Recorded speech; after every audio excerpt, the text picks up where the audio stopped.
रउआ सब लोग के हाथ जोड़ के प्रणाम करतानी और गोर छू के गोड़ लागतानी। आज के झूमर गीत जो लेकर आइल बानी बहुत सुंदर बा, जरूर सुनम। त का कहतारी सुनी लोगन। 454 के साड़ी बलमु देही कहतारी।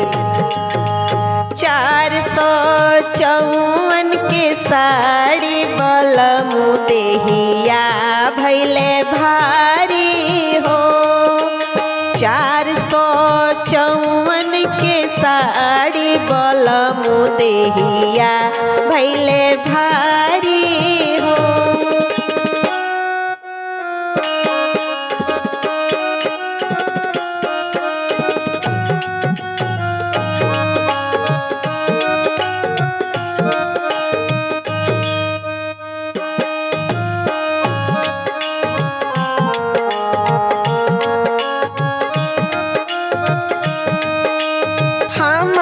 ससुर जी के ऊंचे हवेली, हमारो ससुर जी के ऊंचे हवेली, ऊंची हवेली हो ऊंची हवेली।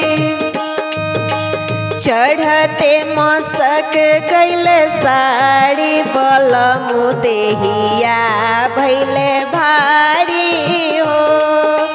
चढ़ते मसक गइल साड़ी बलमु देहिया भैले भारी हो।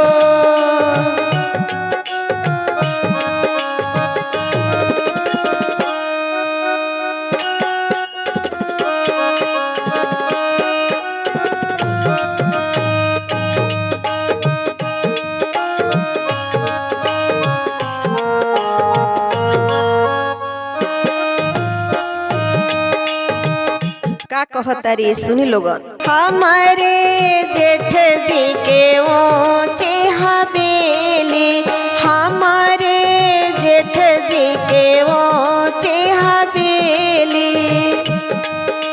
चढ़ते में गिर गइल सारी बलमु देहिया भैले भारी हो। चढ़ते में गिर गइल साड़ी बलमु देहिया भैले भारी हो। 454 के साड़ी बलमु देहिया भैले भारी हो।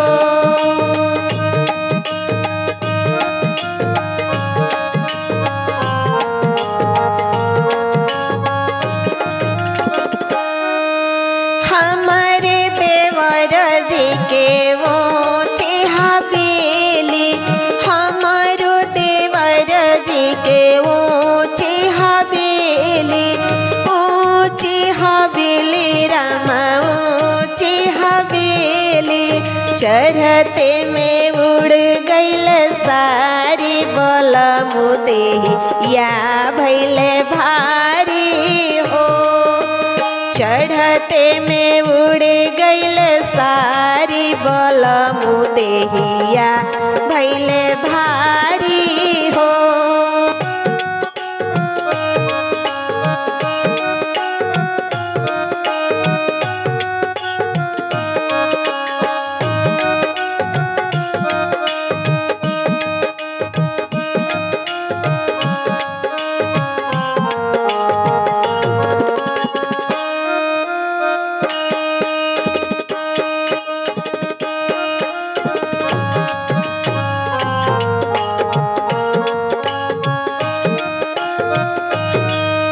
हमारे बलमु जी के ऊंची अटारी, हमारो बलमु जी के ऊंची अटारी, ऊंची अटारी हो ऊंची अटारी।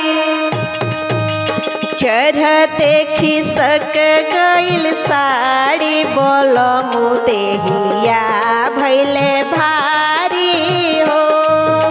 चढ़ते खिसक गइल साड़ी बलमु देहिया भैले भारी हो। 454 के साड़ी बोलमु देहिया भैले भारी हो।